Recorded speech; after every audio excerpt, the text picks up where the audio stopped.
Welcome back to Teshkid FX for another Vechain price prediction update, and in this video I'll be giving you the latest developments that have been happening here on the Vechain chart, which at the time of this recording has lost the 20-day MA here on the 4-hour chart, which is now acting as resistance. We are holding above a key area of support at around the $0.0193 mark. We have also continued to obey the Elliot structures, where we had been seeing a bit of a breakdown to the lower side in the formation of these larger Elliot count 2 in a move that has managed to get into the minimum retracement area between the $0.02394 mark and the $0.01935 mark, in a move that gave us a low at around the $0.01953 mark. And I believe that whatever we are seeing at the moment is the start of an impulsive wave to the upside in the formation of this wave 3. And before I get further into the technical analysis, give you the short-term scenarios, and also sketch out my target areas to the upper side in the formation of that wave 3, first give this video a thumbs up, subscribe to the channel, and also check out the channel membership.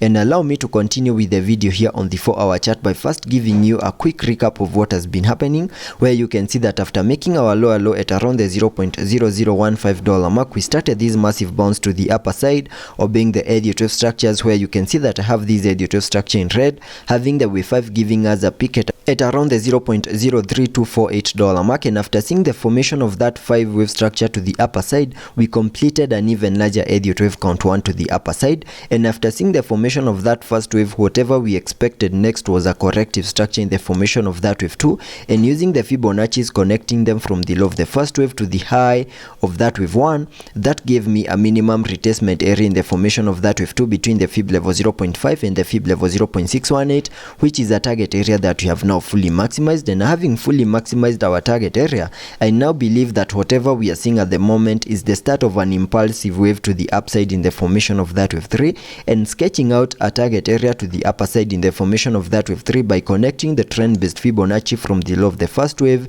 to the high of that wave 1, then dragging the fibs to the low of the second wave. That gives me a minimum target area to the upside in the formation of that wave 3 at the fib level 1.618, and that is at around the $0.04726 mark. And that is the minimum that I'm expecting this higher Elliot wave count 3 to the upper side to do. And in the formation of that wave 3, which is an impulsive wave, I'm also expecting to see a 5 wave structure in formation, having the wave 5 fully maximizing our minimum target areas to the upper side in the formation of that wave 5,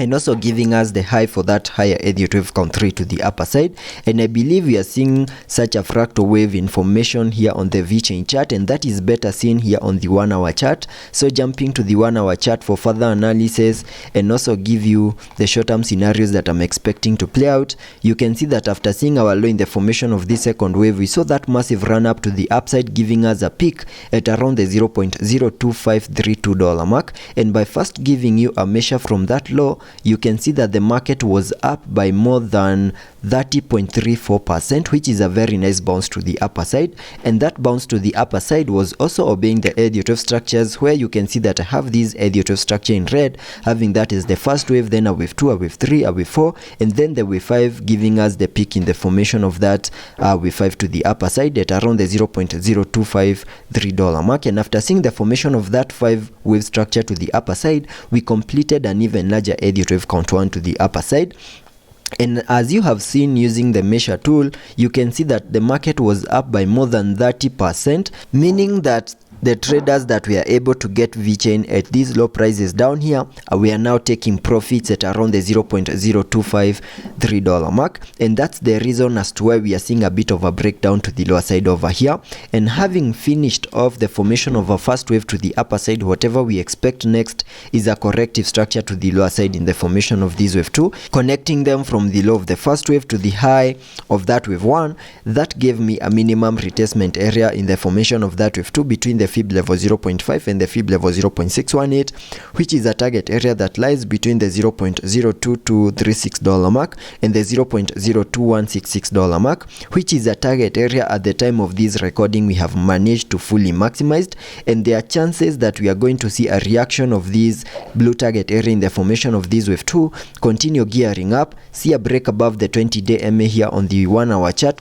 have the support that we need for us to continue gearing up, and also manage to break above our next key area of resistance at around the $0.02436 mark. And the moment we manage to break above that,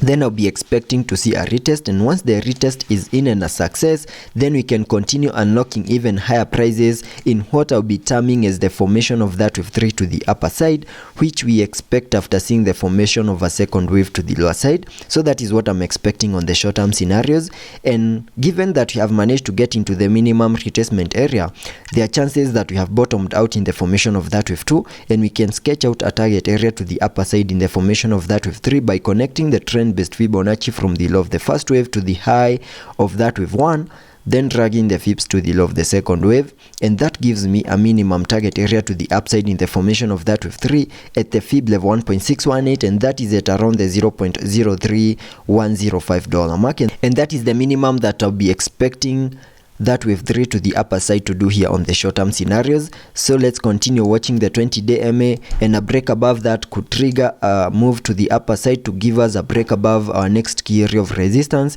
at around the $0.02436 mark. But in case we get rejected by the 20-day MA and the breakdown continues, then I think we need to continue watching the next key area on the Fibonacci's, which is the Fib level 0.78, and this can happen on the worst case scenario in case we get rejected and we don't have the power to continue unlocking higher prices and we continue seeing a breakdown to the lower side. So I'll be watching the Fib level 0.78 in case the breakdown continues, but for now there are chances that we have bottomed out in the formation of that wave 2, and whatever we are seeing is the formation of that wave 3. And jumping to the 4-hour chart to take a look at the indicators, on the RSI we are trading at around the 46 mark, meaning we have massive room for us to fully support higher prices in case the reversal continues. But in case the breakdown continues, that movement will still be supported on the RSI. On the MACD, you have been able to print a bearish cross, suggesting lower prices are still coming our way. So let's be patient and see how that plays out, and I'll be keeping you updated.